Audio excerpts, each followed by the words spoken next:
ကျွန်တော်တို့ Disquine 𝐒𝐚𝐥𝐞 Solar Installation တင်းရဲ့မင်းသားကြီး Ghost Power brand နဲ့မိတ်ဆက်ပေးခြင်းလို့ပါမင်္ဂလာပါခုကျွန်တော်ရောက်ရှိတဲ့နေရာကဘဟိုလန်းနဲ့ဘားခဲရလမ်းတောက်မှာရှိတယ်ကျွန်တော်စမ်းချောင်းမြို့နယ်ထဲကကွန်ဒိုတစ်ခုကိုရောက်ရှိနေတာဖြစ်ပါတယ်ကျွန်တော်ရောက်ရှိနေတဲ့အကြောင်းရင်းကကျွန်တော် Disquine 𝐒𝐚𝐥𝐞 Solar Installation တင်းရနေပြီးတော့ကျွန်တော်တို့ single phase 18 kW package system ကိုတွားရောက်တက်ဆင်မှာဖြစ်ပါတယ်အဲ့တော့တွားရောက်တက်ဆင်တဲ့အခါမှာကျွန်တော်တို့ကဒီတစ်ခေါက်မှာဘာစီစဉ်ထားလဲဆိုတော့တက်ဆင်တဲ့ပုံစံအဆင့်ဆင့်ကိုကျွန်တော်က behind the installation ကိုကျွန်တော်ကရိုက်ပြပေးမှာဖြစ်ပါတယ်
အရင်ဆုံးကျွန်တော်တို့ Disquine 𝐒𝐚𝐥𝐞 Solar ဆိုင်ကြီးရဲ့မင်းသားဖြစ်တဲ့ Ghost Power ပေါ့နော်6 kW Ghost Power Off-grid inverter ဖြစ်တယ်အမျိုးအစားကောင်းတဲ့ IT54 rating ရတယ်အဲ့တော့ရေတွေဖုံမုတ်တွေဒဏ်ကိုအများကြီးခံနိုင်တယ် touch screen နဲ့သုံးပေးထားတဲ့ Wi-Fi monitoring system လည်းပါတယ်အဲ့တော့ရှေ့တစ်ခေါက်မှာကျွန်တော်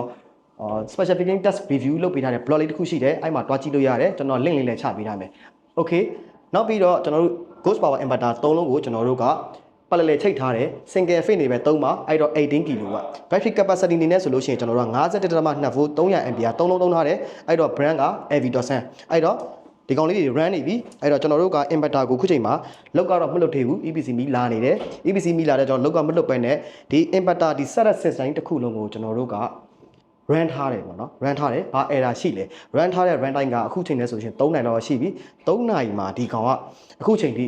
stay okay ပဲကျွန်တော်တို့ကိုဆက်သွယ်တဲ့ဖုန်းနံပါတ်လေးတွေက399646 111နဲ့399646 945တို့ဆက်သွယ်မြန်စုံစမ်းနိုင်ပါတယ်အဲ့တော့စုံစမ်းတဲ့အခါမှာကျွန်တော်တို့ရဲ့ဈေးနှုန်းကြောင်းတွေ package ကြောင်းတွေ service စိတ်မှုကြောင်းတွေကိုအမြဲတမ်းကျွန်တော်တို့က inquiry လက်ခံနေပါတယ်အဲ့တော့ကျွန်တော်တို့ showroom ကြီးကိုလာမယ်ဆိုလို့ရှိရင်လည်းအမှတ်148မြင်းကြီးဒုက္ခလမ်းမပေါ်ဥချိုလမ်းတောင်အင်းစိန်လမ်းမကြီးနီးရှိရက်ကွက်လှိုင်မျိုးနယ်မှာတည်ရှိပါတယ်ကျေးဇူးပါနောက်တစ်ခါဘလော့မှာထပ်ဆုံမယ်